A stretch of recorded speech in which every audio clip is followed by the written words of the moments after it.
Miranda was last seen on December 18th, 2021. Some hikers saw her swimming in a river, and they took this video. She hasn't been seen since. She was at Otter Camp, which is north of Orlando, Florida. That day, she parked and walked about 2 miles to the campground. There's a possibility that she is out here lost. And if we do not find her, this could be grave for her. We are in contact with Paola's family, and in today's video, we ventured deep into the swamp of Wekiwa State Park to see if we can find any information that could lead to finding Paola. Are between Tampa and Orlando, right? And it's just massive amount of land of just, swamp, trees, forest type, you see it, but it's all over the state. And in between every city, this is all you see. It's the land of the swamps. It's the land of these rivers and creeks going through swampland, and the wildlife is out there. According to the coordinates that her sister. So it appears we're right down here. So there has to be some sort of trail over here that will probably straight ahead. Get cozy that way. I'll bring Paola home. Last seen December 18th. Wekiwa Springs State Park, 31 years old, 4'10", 145 pounds. If you have any information, call the Osceola County Sheriff's Office. There is a hashtag Help Find Paola Miranda. And not only that, we already had another woman out in this same exact area lose her arm. Her arm from the elbow down. Alligators are dangerous. Do not swim with alligators. Do not approach, frighten, or feed by state law. Immediately report alligators. Search 1-8, so they searched here January 8th. January 8th. All right, so they searched here January 8th. Paola Miranda. We're in the middle of a jungle, literally. So. And then we also have, she has medical conditions. She suffers from depression and schizophrenia. So she could have been disoriented while she was out here.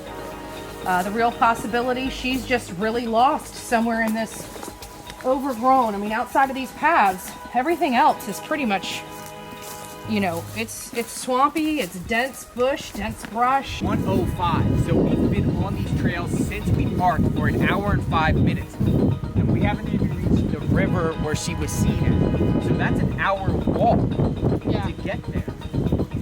She parked at the Sand Lake parking lot in the park. That's where her car was found by authorities. So she takes these trails to go to the river, but it takes an hour, at least over an hour thus far to get there. When we reached the springs, we could immediately see the spot where Paola Miranda was last seen in the video. The hikers that took that video have remained anonymous. This section of the river is called Rock Springs Run, and it's a favorite of many who canoe and kayak down this river or camp in designated campsites. You can definitely tell authorities searched off the trail. Off the trail because they made cuts. You could see these things cuts all over back there. Cut. So they were probably chopping through, going through. Water is clear and it flows. It's a continuous flow. When we came here, I saw canoers. Did you see the guys on the canoe? No. There was 2 people on a canoe and they were going that way as soon as we came in. So people are on this. Are alligators in there?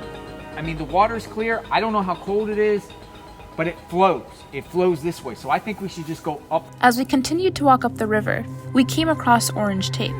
We later learned that Paola's family found 2 footprints that they believed to be hers. Did they find something out here? Maybe an article. We've seen orange markers with Brian Laundrie. Mm-hmm. We saw orange markers with Brian Laundrie. They were like that here. Did they find some sort of evidence of anything? I'm thinking they had to have found something that they're not disclosing to the public. That's weird. That is something had to have been found there because once you lose sight of the river, it's easy to get lost. Paola did not have her phone with her, so she would not have been able to use her GPS. So now we're seeing how fast An article of clothing would move in this water. Absolutely. So So right now we are in Wekiwa Springs State Park. We are looking for Paola Miranda, and she went missing here on December 18th. We're gonna keep looking and pray that we can help her family. They are devastated. We're out here searching.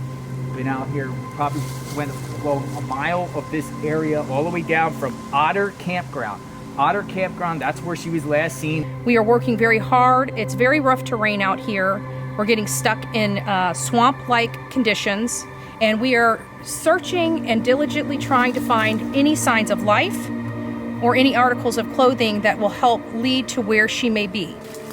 The deeper we walked into the swamp, the more we realized it was very possible that Paola got lost. It's easy to get disoriented out here. Okay. Look though.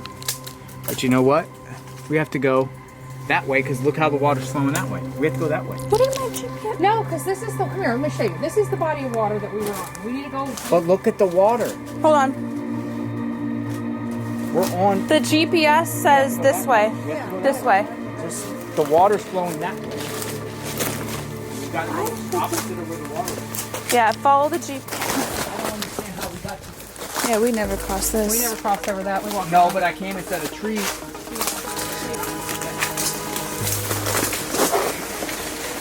Thing back there. I don't want to. Careful. Careful. So here's one problem with the misinformation out there in reference to her in the water. The news were saying that she was in the Wekiva River. This is the Rock Spring River. Right. Wekiva River's way down there. She was actually in here. So the perception was she was swimming in the Wekiva River. This is Rock Spring. It's a different type of waterway. It's Otter Campground is on Rock Spring. If you look on the map, it's not the Wekiva River. So it's a separate waterway that she was on. One thing that I can honestly tell you is now that we've had the experience of going back there to search for her, we found out how easy, even with us, with all of our GPS equipment and everything like that, we have found out how easy it is to get lost out here. We have yet to see a gator out here. But if she got tired, you know, there's been times we got tired out there. If she got tired and decided to go up on the bank on one side or the other, it's very, very easy to get mixed around out here. It's very easy to get confused, to lose your sense of direction. And we had, you know, just a few moments. It was just a few moments of scary moments of us possibly being lost back there. We corrected course. It took us maybe 3-4 minutes, but it seemed a heck of a lot longer than 3 or 4 minutes to correct course and get us back on the right course to get us back here. We are here now, and you know, our perception has changed. We thought she was very well possibly gotten eaten by an alligator or something of that nature. Now we're starting to think that she got confused and has wandered off and is lost in this big, vast. There's a possibility that she is out here lost. And if we do not find her, this could be grave for her. Jonathan, how has your perspective changed after we just walked the whole river and came back? This is a difficult one to swallow, man. I really think she got lost out here in the terrain. It took an hour for us to get here. We walked literally a mile down the waterway, the same waterway she was in. Once we went off the waterway, I mean, if you get that waterway out of sight, you can get lost back here really quick and easy. I mean, we were lost in our direction. We didn't have a, you know, we were confused. And it's scary once you get confused. If you don't have a phone, you don't have GPS, no sun to direct you where to go, you can get very confused quickly. If you suffer from any mental illnesses, it could deteriorate quick for someone. I have a bad feeling here. I'm not sure about alligators getting her. I'm more worried about her getting lost out there in the terrain and something happened to her out there.